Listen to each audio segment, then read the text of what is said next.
उधर मुजफ्फरनगर में एक मकान को लेकर बवाल मचा है। एक हिंदू का मकान नीलाम हुआ, मुसलमान ने उसे खरीद लिया। इलाके में सभी हिंदू हैं, सिर्फ पूरे मोहल्ले में एक मकान मुस्लिम का हो गया। लेकिन बवाल मुस्लिम का मकान खरीदना नहीं है, दरअसल उस घर में जो हो रहा था विवाद उस पर है। घर में आवामे हिंद का दफ्तर खोल दिया गया, फिर घर में ही सामूहिक नमाज पढ़ी जाने लगी, बाहर से लाकर लोग बसाए जाने लगे। अब मोहल्ले के हिंदू परेशान हैं। उनकी बस्ती में हो क्या रहा है, देखिए ये रिपोर्ट।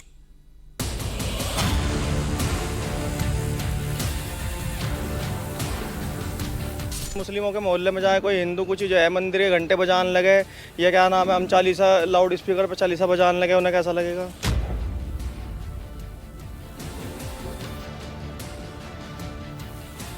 योगिंदरपुरी रामपुरम ये जो है हिंदुओं की बस्ती थी और यहाँ से जो है अब बहुमत जो है मोमदनों का हो चुका है। वहाँ से तो ये हिंदुओं का एरिया है। यहाँ से ये मकान जो है अगर जो ये यहाँ रहेंगे तो हम यहाँ से नहीं रह पाएंगे।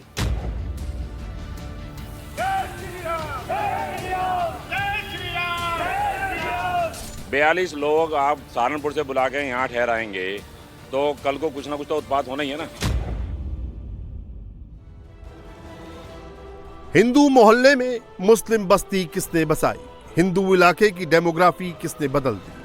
सालों से यहां रह रहे हिंदू अपना घर छोड़ने पर क्यों मजबूर हैं?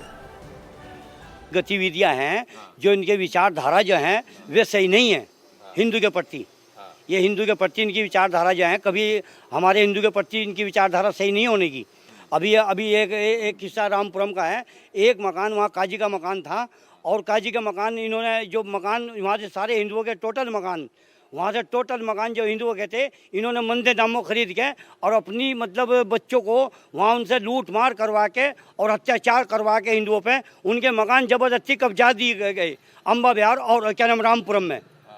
तो इसीलिए योगिंदरपुरी रामपुरम ये जो है हिंदुओं की बस्ती थी और यहाँ से जो है अब बहुमत जो है मोमदनों का हो चुका वहाँ से सारा का सारा। मुस्लिम को नहीं रहने देंगे भरतिया कॉलोनी? नहीं, देखो एक बात सुनो, ये हिंदुओं का एरिया है। यहाँ से ये मकान जो है अगर जो ये यहाँ रहेंगे तो हम यहाँ से नहीं रह पाएंगे।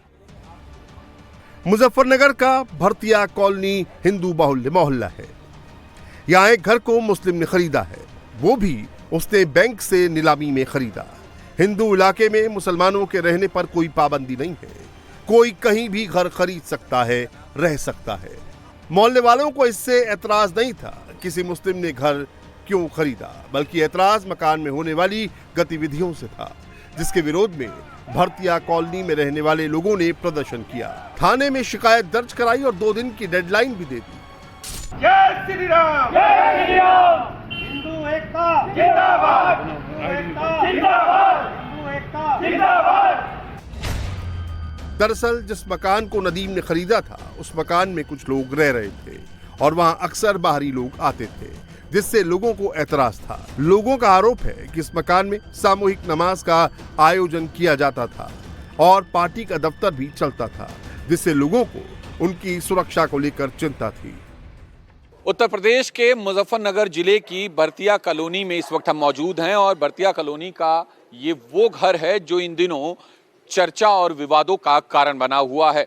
दरअसल ये भरतिया कॉलोनी को पहले हम आपको दिखाएं तो ये भरतिया जो कॉलोनी है वो तकरीबन 2.5 किलोमीटर एरिया में फैली हुई है और 5000 से ज़्यादा इस कॉलोनी में मकान हैं और सारे जो हैं वो पूरा इलाका जो है वो हिंदू बाहुल है। लेकिन ये मकान जो है बैंक द्वारा की गई नीलामी में एक मुस्लिम शख्स जिसका नाम मोहम्मद नदीम है उसने खरीदा और उसके बाद यहाँ पर कुछ लोग आकर रहने लगे, जिसके बाद जो आस पड़ोस के लोग हैं वो इस बात का विरोध करने लगे कि हिंदू बाहुल इलाके में किसी मुस्लिम परिवार को वो नहीं रहने देंगे। ये जो पोस्टर आप देख रहे हैं, ये पोस्टर उसी मकान के भीतर का है जिस पर आवामी हिंद पार्टी लिखा है। इस पोस्टर पर आवामी हिंद पार्टी के राष्ट्रीय अध्यक्ष नदीम का नाम भी लिखा है। पोस्टर पर सद्भावना मंच भी लिखा है। लोगों का आरोप है कि उस मकान में all India Awami Hind party का दफ्तर बनाया गया था। लोगों को इससे ही एतराज था। उनका कहना है कि ये रेजिडेंशियल एरिया है, यहाँ करीब 5000 परिवार रहते हैं, वहाँ पार्टी दफ्तर का क्या काम है। मुख्य कारण भाई साहब ये है कि जनपद मुजफ्फरनगर हिंदू मुस्लिम मामले को लेकर काफी चर्चाओं में पहले से ही है।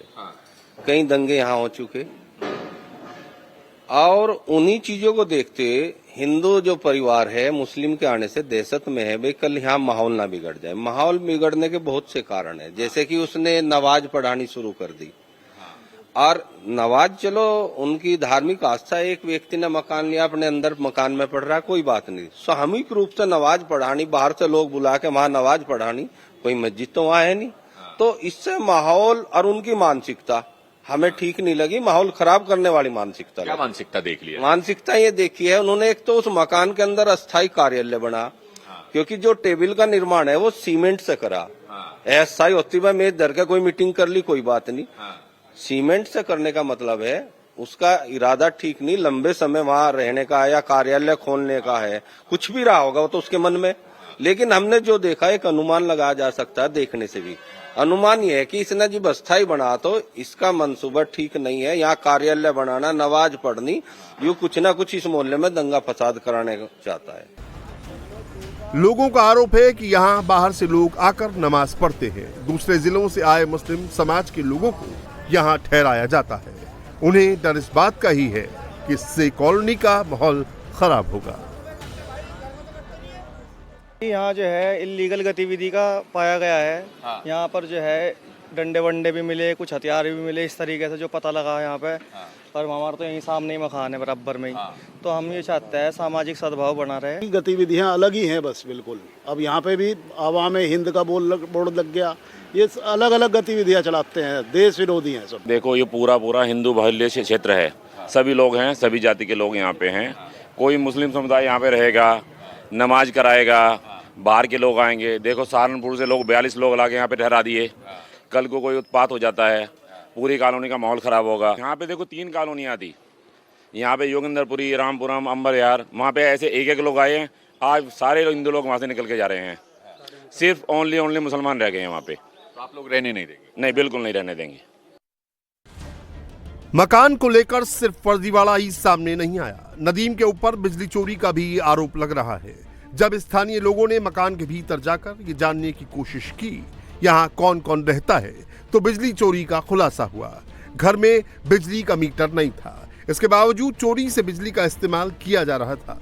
बिजली विभाग को इसकी शिकायत की गई तो उन्होंने एक्शन लेने की जगह घर में मीटर लगा दिया।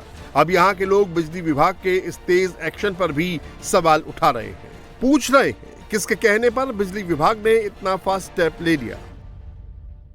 मकान पे मीटर नहीं तो बिजली भी चोरी करी जा रही थी, बिजली विभाग वाले बुलाए, उन्होंने वीडियोग्राफी करी, हम लोगों ने भी करी वो। तो अब समस्या वहां से आई जब इंस्पेक्टर साहब ने ये वादा किया था श्याम हमें कि हम कल इस व्यक्ति को बुला के बात करेंगे, किसने बैनावा लिया, बिजली चोरी का विभाग खुद देखेगा अपने आप। तो हम सुबह 7 बजे वहां मीटर भी लग गया, रातों रात। कितना फास्ट विभाग है देखो, जो चोरी का केस में मुकदमा होना था, मुकदमा तो दूर, उसको मीटर लगा दिया, रात होना था मुकदमा लगा दिया मीटर।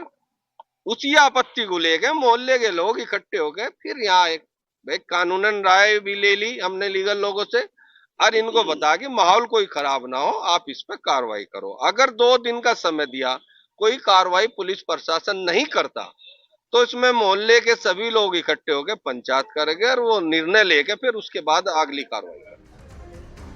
हिंदूवादी संगठनों ने गैर कानूनी तरीके से इस मकान पर कब्जा करने का आरोप लगाया। जाट महासभा ने भी मुस्लिम मालिक की एक्टिविटी पर सवाल उठाए। माहौल बिगाड़ने की बात कर रहे हैं, आखिर उन्हें एतराज क्यों है, आप भी जान लीजिए। विरोध का जो असली कारण है वो मकान लेना नहीं है, मकान लेके उसके अंदर जो 20-25 लोगों का एक समूह बना के वहाँ पे अवाम हिंद का बैनर लगा के, जिस सही मायने में मैं समझता हूँ कि धर्म परिवर्तन का मामला वहाँ शायद मुझे ऐसा लग रहा है कि उनका प्रोग्राम जो था वो दलितों की बस्ती में जाके ऐसा करने का था।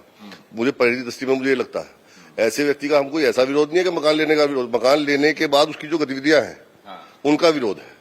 कोई भी व्यक्ति ऐसी मानसिकता का कि हमारे बीच में रहेगा, जाहिर सी बात है समाज को खराब करेगा, माहौल को खराब करेगा। बिल्डिंग को लेकर स्थानीय लोग सड़क पर उतरे तो मोहम्मद नदीम ने इस बिल्डिंग को बेच दिया। इस इमारत को नोटरी के जरिए 50-50 रुपए के 2 स्टैम्प पेपर पर किया गया। सेल डीड में साफ साफ लिखा गया है कि मोहम्मद नदीम ने ये मकान 1 करोड़ 17 लाख में बेच दिया है।